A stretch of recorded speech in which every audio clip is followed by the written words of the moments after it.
ಧಿಕ್ಕರಿಸಿದೆಯಾ ನಿನ್ನ ನಿಂದನೆಯ ಮಾತನ್ನು ಕೇಳಿ ಅಂಬರ ಮಾರ್ಗದಲ್ಲಿ ಸಂಚರಿಸುವಂತಹ ನಾನು ನಿನ್ನ ಸಮಾಸ್ಥಾನವನ್ನು ಪ್ರವೇಶ ಮಾಡಿದ್ದೇನೆ.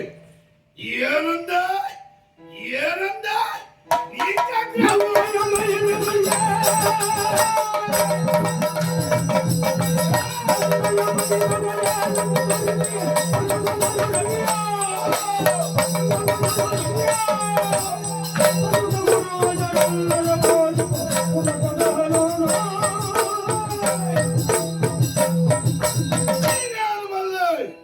ನನ್ನದಾದಂತಹ ಮಹಿಮೆಯನ್ನು ನಾನ್ಯಾರು ನನ್ನ ಪ್ರಭಾವ ಯಾರೆಂದು ಮೂರು ಲೋಕದಲ್ಲಿ ವ್ಯಕ್ತಪಡಿಸಿದವರಿದ್ದಾರೆ.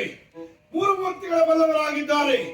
ತಿಳಿಯದಿದ್ದವರಿಗೆ ತಿಳಿಯಪಡಿಸಬೇಕಾದಂತಹ ಸ್ಥಾನದಲ್ಲಿದ್ದಂತಹ ನೀನು ಮದೋನ್ಮುಖನಾದೆಯ ಗರ್ವಿಷ್ಠನಾದೆಯ ವಿಕ್ರಮ.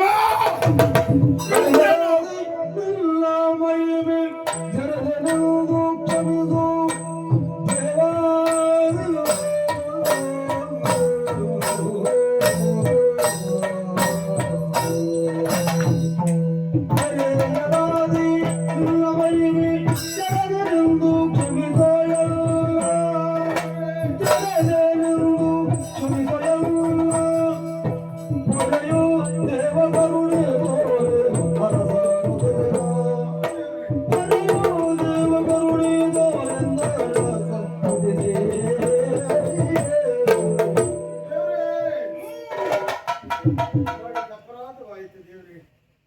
ತುಂಬಿದಂತಹ ಸಭೆಯಲ್ಲಿ ರಾವಣಾಡಿದಂತಹ ಮಾತಿಗೆ ವಾದವನ್ನು ಮಾಡಿದ್ದೆ. ಹೇಳಬೇಕು ಅಂತ ನಾನು ಹೇಳಿದ್ದಲ್ಲ ದೇವರೇ. ಮಾಡಿದ ತಪ್ಪಾಯಿತು, ನನ್ನನ್ನು ಕ್ಷಮಿಸಿ ಬಿಡುತ್ತೇವೆ.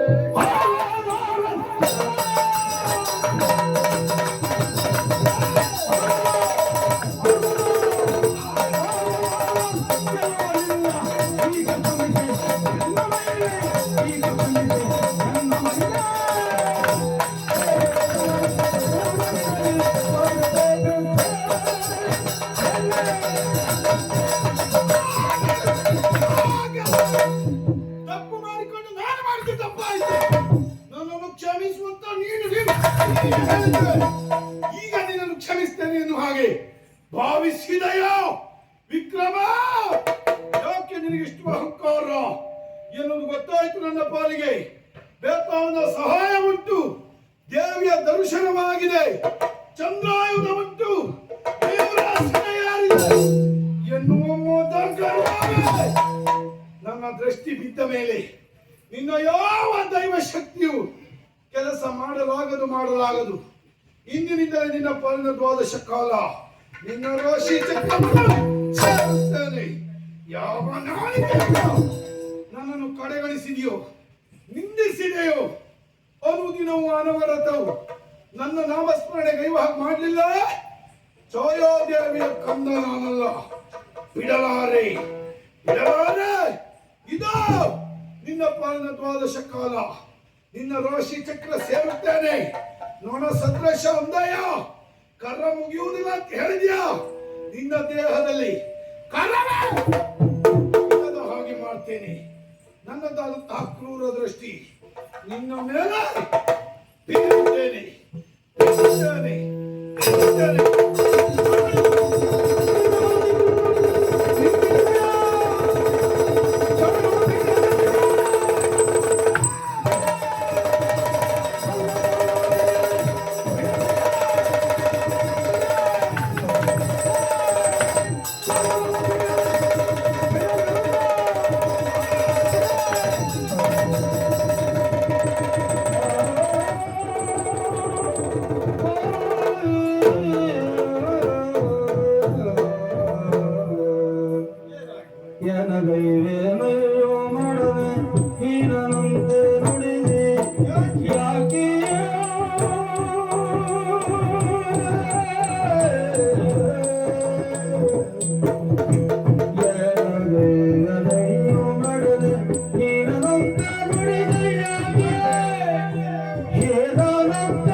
ಮರುದನುಜ ಮುಡಿದ ಮೇಲೆ ಕಾಡು ಸುಖದ ದಾರಿ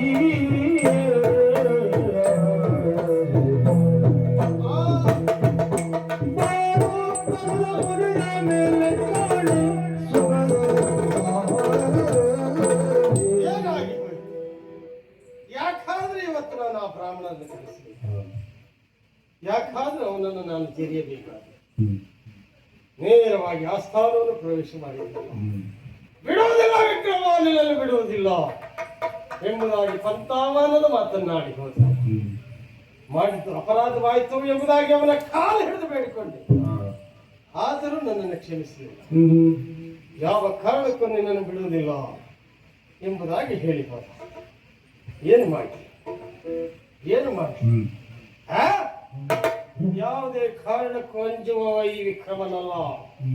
ಒಪ್ಪದು ಬಾರದು ಬಾರದು ತಪ್ಪದು ನೋಡ್ತಾರೆ.